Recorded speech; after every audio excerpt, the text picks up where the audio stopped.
Hi, I'm Nick Angelis. I'm a nurse anesthetist and I'm the owner of Ascend Health Center. And welcome to the Ascend Health Show. I'm here with Rodney Long Jr., who is an LISW and runs counseling for men. And obviously we have a few questions that we want to talk about, but I want to go back to the hilarious thing I just said a minute ago before we got on camera, which will sound terrible for our audience. But I said the phrase, like, why do we have to meet again? Are you trying to make sure I don't stab you the second or third time we meet? Like, why can't we just meet once, figure out if we're going to be good business partners, and get along with it? We're complaining about networking and things of that nature. But that is what we're going to talk today about: men's mental health, the way we see the world, the way that we perceive it as men, and how sometimes we just want to get things done. We don't want to have meetings over coffee where we sip and say, yeah, we should really work together, and then it doesn't happen. We just want it to work. Oh yeah, no, you're absolutely right. Yeah. So how does it work for men? Like, what is it about mental health in men that's so different than, I don't want to say mental health for women, but honestly, even at my clinic, it is a lot of women or men who've been dragged there by women. Sure, yeah, no. When we first started, our pitch was actually counseling for men and the women who put up with them. And so That's a good tagline. Thank you very much. Yeah.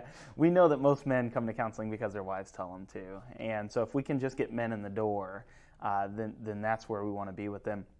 So often men are looking at things, and I'm generalizing here, but so often, it's we're looking for solutions. It's what do I just tell me what I got to do. Most of the men I have that come to my clinic say, just tell me what I got to do, I'll fix it, and I can get on with my life. And I always say, okay, what if I told you all you had to do was 30 minutes of yoga every day? And they inevitably laugh and say, well, I'm never going to do that. Right. And I say, well, that's the problem, is that until you start changing the way you look at this, you're going to have a little bit of trouble making some progress. Because if we as men are conditioned to constantly look at the fix instead of the process, we're going to have a little bit of trouble. So part of this is changing the way we look at this, I think. No, that makes sense. And again, we're overgeneralizing, and we won't bother with all that. Oh, what we really mean, just assume we're terrible people and overgeneralizing. It'll make the show go quicker. So if you told a woman, like, okay, this kale smoothie will help everything in your health, then for at least a month or two, there's going to be kale smoothies. Sure. If it's a guy, it's like, yeah. There's no six pack. Yeah. We're not doing this for a second day. We're done here. Yeah, that's it. Yeah, a lot of the instant gratification, I want it now, and a lot of times I tell my clients, don't throw the baby out with the bathwater. Just because you don't feel like you've made or haven't made progress in the first week, 2 weeks, 3 weeks, this takes time. A lot of times we're working on changing behaviors that you've developed over a lifetime. So thoughts, behaviors, actions, feelings, those are things that you've developed over 30, 40 years, and now you want to change that. It's not going to happen overnight, and that's what we're looking for as men. Right. And say, hey, I don't need an instruction manual. Let me watch a YouTube video for it. I'll change it, and then I can fix what I need. Does it work to actually give a guy a pointer of oh, try saying this next time when your wife gets mad at you, or when your mom wants you to stop playing video games, and see how that works, and we'll go from there? Sure. Or is that just disingenuous and doesn't really work? No, yeah, I think a lot of my clients are looking for that exactly. So I never tell a client what to do. That doesn't work. We know that. And so what I do oftentimes is somebody might come in and they say, hey, my wife, I'm always going off on my wife, when she wants something. And I'll say, have you considered? That's kind of how I like to approach this. Have you considered trying A, B, or C? And they like having those options, because I'll say, let's get real about this. One of the things I don't like sometimes about counseling is that we get a little too philosophical with it. We say, well, it's all kind of psychological and Freudian and all that. And I say, let's just get real, right? Your wife makes you mad and you make her mad sometimes. Let's figure out how to avoid that. So maybe you could try this, maybe you could try that, and we just get real about what that looks like. So instead of being like, well, this is Freudian, and when you were 5 years old, you wanted your mother. No, that makes sense. Yeah, sometimes that does happen. Believe me, sometimes we get some guys that we got to dig in with. But for the most part, we know men aren't going to spend a lot of time in counseling. Right. They're going to spend that couple months that they feel, and if they don't see that progress right away, so we want to always work on that low-hanging fruit of, I always ask, what is something you could change right now that would help you feel like you're making progress? And if it's, hey, I could blow up on my wife less, well, then what's that look like? Right. Because that puts the responsibility of, surely you can think of one thing you can do better. Sure. So for people who've watched this show before, they realize that these this is just my personal therapy. That's all that happens here. And I tend to be philosophical and abstract, and I really like being that. But there's always that component of, am I doing this to shy away from honest truths because I can say something that sounds really good but doesn't mean I actually have to go and change my actions? Sure. So that is the challenge of, okay, how do I actually apply this in a practical way instead of just say really nice things? Because it's also true that when I've gone to therapy, because, owning a business and figuring all that out is quite a stressful thing, I've often been like, well, listen, I'm paying you money. Why don't we just have you tell me what to do? I'm here because I think you have some wisdom. So just tell me what to do, and I'll do it, and we can forget this whole self-empowerment and just tell me the thing and I'll do it, and it's fine. Yeah, no, you're absolutely right. A lot of us are looking for that. Hey, just tell me what to do. And I think it goes back, too, to ownership and personal responsibility about the way you want to live. One thing I tell all my clients is, this is totally up to you. At the end of the day, I'm not going to live your life. So whatever you want to do is on you. If you come in here and you say, I just want to complain for an hour, that's totally up to you. Probably makes it easier for you, too. You just, that must be tough. That's it, yep. How does that make you feel? I won't Solid. say that. Yeah. But, part of that is the personal responsibility about what do you want to happen from here. Okay. Because I really shy away from letting clients walk out the door without having the opportunity to make change on their behalf. So when you walk out every session, I'm saying, what are you going to work on at this point? Because the personal responsibility is yours to say, hey, here's what I want to do by the next time I'm out of here. And I think too often in counseling and that's the reason I don't get super philosophical, because we have a lot of good counselors who do that, who are very good at looking at how the past connects. And believe me, we do all that. But realistically, what we're trying to do is say, what do you want, and how are we going to get there? Because oftentimes the best solution is the most simple, and that doesn't mean easy, but it often is the most simple. Does that mean that men don't want to ruminate about the past as much, that they're almost looking for a life coach of like, hey, right now life sucks, how can it be better? As opposed to like, I'd really like to talk about my mom for a couple months if that's okay with you, and then maybe we'll move on to me being a better person. Yeah, that's what I find, actually. My counseling has ended up being a lot more motivational than I would have ever expected it to be, in terms of one thing I found is that a lot of men we're tough on the outside, but really soft on the inside. And we really do probably need to talk about your childhood and the stuff with mom. But they don't want to... Let's start right now. And they don't want to get into that right away, though, right? We got to build some rapport. We got to get to know each other. I got to let you know I can hear you, and that I'm a guy's guy. I'm a man's man, truth be told. And I have trouble talking about my feelings sometimes, right? But so what I'm trying to get guys to do is to say, what is it that you want to do right now first? Because we are inevitably going to have to talk about this stuff in the past. It all connects. There's no way we can avoid it. But right now, what is it that's going to help you, make you feel like you can make some progress? What steps can you take that you feel like, okay, this is what I want to address right now, but I'm going to have to incorporate the other stuff. That's just going to come at a later time when you feel better about it. Sure. So is it partly that with men, we have to earn their trust, that it's not like, hey, come in and you've paid your money, let's talk about your deepest, darkest secrets? It's more like once they realize, oh, this guy has some good ideas of how I can move forward, maybe now I can also trust him with my past and what led me to this current present. Yeah, I think that's a big part of it. And I'd say counseling in general is that building trust with people. I've always said there's a lot better counselors out there than me. I'm not the world's best counselor, but I am really good at helping people because I can do things like connect with people and get to know them really well and figure out what they're saying when they're not really saying something. Right. And that is so much a part of it, just as it is knowing the psychological concepts. And so when you and I can just sit down and I can say, hey, man, I'm just one guy trying to help another guy. Here's what I see helps people for the most part. You might want to try that. And they can say, you know what, you're right. That seems to work for people. No, that makes sense. I find the same thing, that I'll have a patient say, well, my pain management doctor told me this, and you're a nurse anesthetist and you're telling me that. And I say, well, no, my goal is not to take the place of your pain management. In fact, for pain patients, we often tell them, like, no, we're not doing this alone. You bring pain management with you. Like, this is a collaborative effort. This isn't just our clinic doing its thing by itself. And it's because, no, I don't think I'm the best at all this. It's simply that we have to take a holistic approach that looks at every part of that. And a lot of times that really beats a narrow specialty that can only look at one issue. Yeah, I think so much of what we try to do is incorporate all parts of life. One of the things I try to explain to guys a lot of times is it's not just a mental process that's going on here. We need to really connect. Are you eating crappy? Do you work out at all? Do you have energy? Do you have good support system?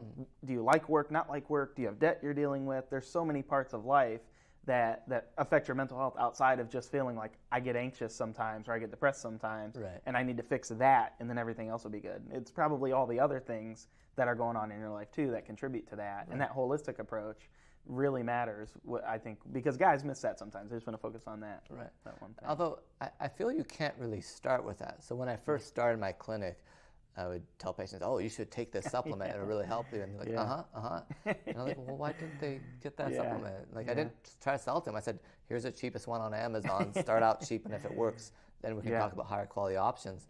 And then I realized that no one's going to do anything until they first start feeling better. Then they can trust, the ketamine infusion helped, or the talk therapy, or the TMS. And because I'm starting to feel better, now I'm willing to take the steps to make me feel even better. But if you start out with, listen, I know you tried to kill yourself, but avocados, they have some healthy fats. Have you considered they're not going to eat any more avocados? No, you're absolutely right. Yeah, I like what you said there about kind of not feeling better and then doing more. I always say it's a catch-22. You're not going to feel better until you start doing more to feel better, but you're not going to do more to feel better until you feel better. So it really is a catch-22. Do you feel better first, or do you do stuff first? And so we always try to start small and say, like, what is that one time? That could literally be just getting out of bed in the morning sometimes for guys. That could be when your wife talks to you trying to listen more. It could be a book recommendation. Did you read 3 pages from that book today? And so often we're just trying to get guys to take that first step. I always say, we're not here to be the end point. For most guys, we're not going to be with you your entire life. We're just here to help you start your plan and get on the right track. So we don't want you, we know we're not going to get guys to change their diet and exercise and find a support system and all that kind of stuff right away. That we want to build a plan for you that says, hey, I might only be with you for 3 months, 6 months, whatever, but when you go forward, you can do this. Right. And that's what we're looking for. In anesthesia, I often ask patients, can you walk up a flight of steps without getting short of breath or chest pain? And it is sort of like a baseline, like, do I need to really radically change the drugs I'll give you while you're asleep? Or do we at least have this baseline that I can work on and figure out from there? Yeah, that's a word we use a lot of times, is baseline. And so, because I think what a lot of guys miss about mental health is that it can be preventative. In the same way that you guys in the medical side of things say, we'd like you to be preventative, that way we don't have to do some things on the back end.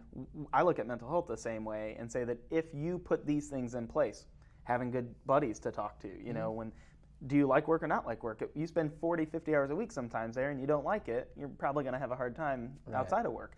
So there's all these little things that we say, be preventative about. If you eat terrible, you're going to feel more lethargic. If you get bad sleep, you're not going to have energy during the day. So there's all these little nuances that if we're preventative about it, guys can make more progress because then their baseline raises. Sometimes it's not about getting them to a higher level. It's just about increasing the baseline. And so I think that if guys can do that and focus on, hey, my baseline is here, but let me get to here, I think that some guys will benefit from that. Yeah, and it makes sense, too, to first start with raising that baseline, because otherwise things that are helpful may not be helpful. Like people who do CrossFit every day and you can't look at their Facebook like, okay, fine, show me a workout of the day. I've been waiting for it's like 5 a.m. I'm sure you've done 2 of them. So because sometimes something helps and people are like, oh, this helps. This helps a lot. And then with my previous analogy, it's like, you can't have avocados for every meal. No, that's realistic. Because half of them are bad anyways. I mean, that's a lot of money if you're only eating avocados. That's true, yeah. I think that's a part of it. It's just being realistic about what your options are, what you want to do. Mm-hmm. I think part of where we fail sometimes in mental health is that we tend to pathologize normal emotions, Right. And I always say there's a spectrum, just because you have anxious moments doesn't mean you have general anxiety disorder, you know. Just because you feel depressed and something terrible may have happened doesn't mean you have major depressive disorder. Mm-hmm. And I think that if we can get people to understand that there's a spectrum, and it's okay to wax and wane through that spectrum at times, it doesn't mean it's a disorder that you necessarily need medicated for. And maybe you do, but maybe you don't. And I think that if we can help guys understand that spectrum, that sometimes life stinks and we just are working on how to maintain. And I think if we can understand that spectrum a little better, we can make a little more progress too. No, that's true. I often talk about with a lot of our treatments, since they tend to almost immediately improve mental health, that it's like, well, this isn't the goal to make you happy all the time. It's to make you resilient, because if we change your brain chemicals, you're going to be great until something bad happens again. No, I love that word, resilience, and that's what I'm always talking to guys about, because at the end of the day, so much of men's work is we're tough guys. We can get through anything we need to get through, and I say, hey, you're resilient, you're strong, and that's great. That's what we want. But how do we do that in a way that helps you work through things rather than just get past things? Right. And so use that strength as a tool to say, hey, I'm struggling here, and use that strength to talk to people. That way it doesn't get worse before we have to address it. Otherwise, you can't live a full life. So I'm a pastor's kid, and one example would be if someone gets homeschooled all their life and then goes to a Christian college and goes work for a church. It's like, at some point, like, life outside of your Christian bubble will occur, and you can extend that 20, 30 years into the future. But all of us at some point deal with loss and heartache and grief and real life. And I'm not saying like, hey, why don't you just take your kids and put them in the worst school district that you can? They're going to be so hardy and resilient. No, I'm with you on that one. I went to a Christian college, Malone University. Go Pioneers! So I know exactly what you mean. We had a lot of PKs out there, but you're absolutely right. So some of this is about building resilience, but it's finding that balance, and that's what I really like about what we're trying to do here. Is we're trying to find that balance. There's so often men are defined by what we do instead of who we are. It's David Brooks. He's a New York Times columnist. He wrote a book called The Road to Character. And in it, he describes Adam 1 and Adam 2. Adam 1 is your resume self, and he says that's how you present yourself to the world for the most part. And then he has your Adam 2 self, which is your eulogy self, and that's how would you be described at your funeral if people were to be honest about it. And that one always has stuck with me, and I talk to every guy I know about that, because I say, if we spent half as much time working on our character as we did our business or our resume self, we'd be making our progress would look a lot different. And I think men would really benefit from seeing that. We're going to need an altar call after this. I'm feeling very convicted right now. Thanks, Ron. You and me both, man. Believe me. But that's what I tell guys too. It's about the process, not the end point. I believe a hallmark of guys who are making progress, and marriages too. I tell my guys who are struggling in their marriage, the hallmarks of a good one is, are you working on it, and are you committed to working on it? Right. Not the end point, because it's never going to be perfect. That's life. Life just stinks sometimes. Right. I mean, I'm a counselor. I see a counselor, right? And so you just said you do too. So it's something we all go through. And I think if we can just learn that life is what we make it, and we can decide what we want to be happy with, I think that we'll make a lot more progress that way. Right. No, that makes sense. But I was thinking of this when I mentioned just put your kid in Akron City schools and they'll be fine. Like, where's that line? Because I mean, I would want tough kids. Sure. Like, how can, as a man, we want our boys to be tough and not cry at things, but at the same time, we don't want, like, some broken down 40-year-old, like, I was never allowed to cry. So how can you build resilience, not toughness, but at the same time not overdo it, where it's like, Dad, I already did all these push-ups at basketball practice or whatever. Yeah.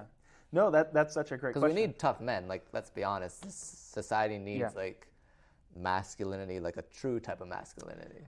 I agree with you, and I wholeheartedly support men being men, right? That's part of why what we do is we say making good men better. We believe in that.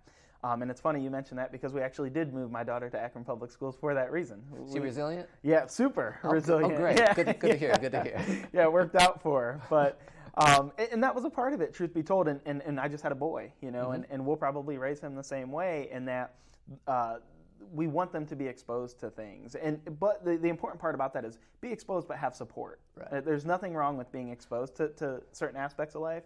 Now, believe me. So you're saying this isn't Sparta, like you didn't expose him to the hillside for the first month of his life, just a tough No, I promise it's not like that. I know some people have the wrong idea, but it's not like that, I promise, And she shined, she's at the Honors College in Akron, So I don't know if you know this. My oldest daughter is 18. My youngest baby, I have a 3-week-old too, so we're split the difference and there. that's why you need therapy. Yeah, that's exactly right. That's why you need the therapy. You're right. So, so that resilient part was, hey, we want her to be. She grew up in a tiny town, Ritztown, actually first, and we said, hey, we need to move her out. quite frankly, it was, if you're going to have a black stepdad, you need to know some black people, right? You can't grow up in a town with no black people and have a black stepdad. So we said, hey, let's move out to Akron, where I'm from. I'm from This Akron. conversation's amazing, by the way. I'm glad. We said, hey, we want you to be introduced to a more diverse group of people, right. and that will be hard for you, right? Because you're not used to that. You're not used to a lot that would go on there. But we also want you to have the support that you need to thrive, because resilience without support does just create that toughness. My daughter teases me sometimes. She'll say, you're Mr. Hostile. She says I say everything like grr, Right. and sometimes I do. But I was raised on that toughness. Just that brash toughness of like dad saying like, go do what you got to do, no crying, just go do what you got to do, right? And if you're a man of a certain age, that's what you're used to. So if your dad raised you that way, you're probably going to raise your kids that way, most likely, because that's what we do. We repeat our cycles. So what we're looking for is how do I get my kid, or how do I get even myself to embrace the resilience and say that things can be tough, but I also need the proper support. Right. So like when I'm going through that difficult thing, I need to call Nick and say, hey, Nick, I'm struggling, man. How can I get through this? Or dad or mom or whoever. It might be a church group for some people. Whatever it is, there's nothing wrong with resilience in and of itself. It's resilience without the support that breaks people, and that's not what we want to do. So what you're saying is, for men, we have to think of it as, we need tools. Just like you're not going to sit there with a screwdriver when you have a drill. Oh, yeah. Just think of it as like, look, I've got a toolbox for the right situation. I use the right tool. It's actually manly to know what tool to use for what situation. Yeah. Because that would be a stereotype. Like, oh, here I am, like trying to use a flathead instead of a Phillips. Yeah. That way it is part of being a man, that if you're going to be logical, if you're going to get things done, then you need the correct tools for the job, and that's the way to do it. Absolutely. We use that word, actually. We call it your mental health toolbox, and we have a workshop coming up for that, actually, called the Mental Health Workshop for Men. And it's that exactly. Believe me, there were times where I was trying to pull an alternator out with the wrong tools, and it lasts all day, And you don't want to do that. And so the same thing with your mental health. We say, we might teach you something like, let's say walking away, simply just walking away as a tool. If that tool doesn't work, what's the second tool you could use? Would it be controlled breathing? Would it be grounding exercises? Would it be preventative coping skills? Like I exercise or eat right in the morning, or journal even. That way I'm getting my thoughts out sometimes. Right. And so we're saying we want you to have 10 tools available for the job, because you don't know which one you're going to need at that time. So the mental health toolbox is what we call it, because we want you to have as many at your disposal as you can. And that makes a lot more sense than what I started with, which is, you just give them homework like, okay, she says this, you say that, and you don't have to sleep on the couch tonight. It makes more sense of, let's just get 10 or 12 tools, and we don't know exactly when they'll be used, and it's okay if you don't use the optimal tool. Like, you can still use a screwdriver instead of a drill. Yeah. You just don't want to use, a hammer instead of a jigsaw or something. Oh yeah, no, that's exactly. I'm feeling really manly, by the way, mentioning all these tools. Oh yeah, man, believe me, that's the only thing I ask for anymore, more tools, Christmas, birthday, whatever, more tools, just bring them my way. But I think you're right. It's about finding that right tool. It's not always going to be optimal, we're looking for the best solution at the time. Speaking of being manly, if you've ever repaired anything, sometimes that thing just won't fit.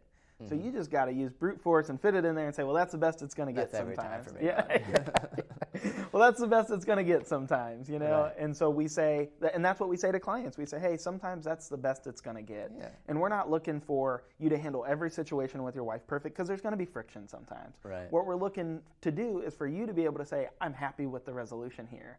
So if you can walk away and say, look, I said less mean things than I did last time, that's progress. Right. And it might not be you can do A and B just because I tell you to. It might be that we really got to change the way you look at how you relate to your wife. What are your roles? What are her roles? Right. And having those discussions.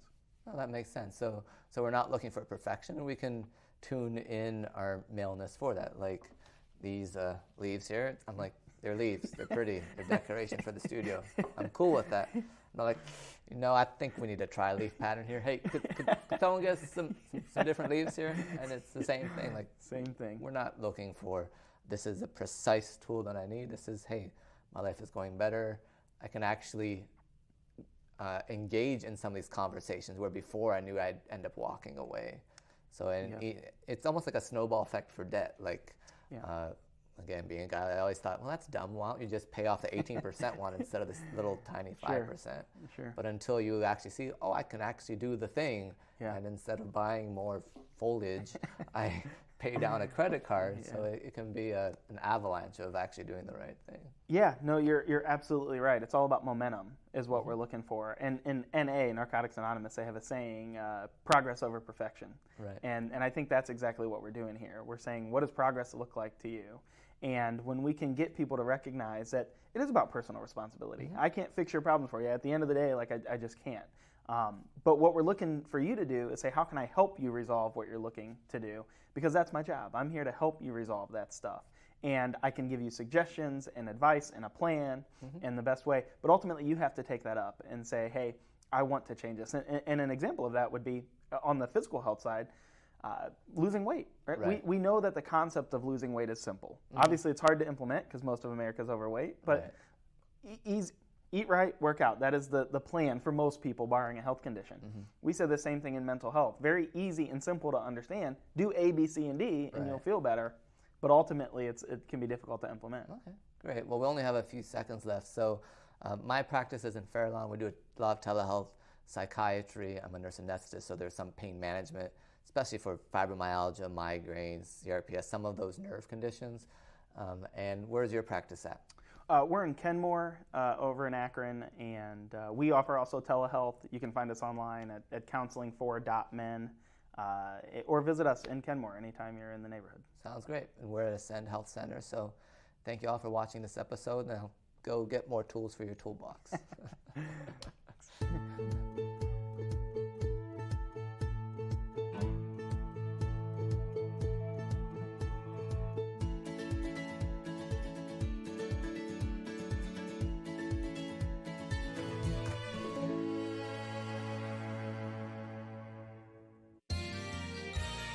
You are watching WCTV, Wadsworth Community Television.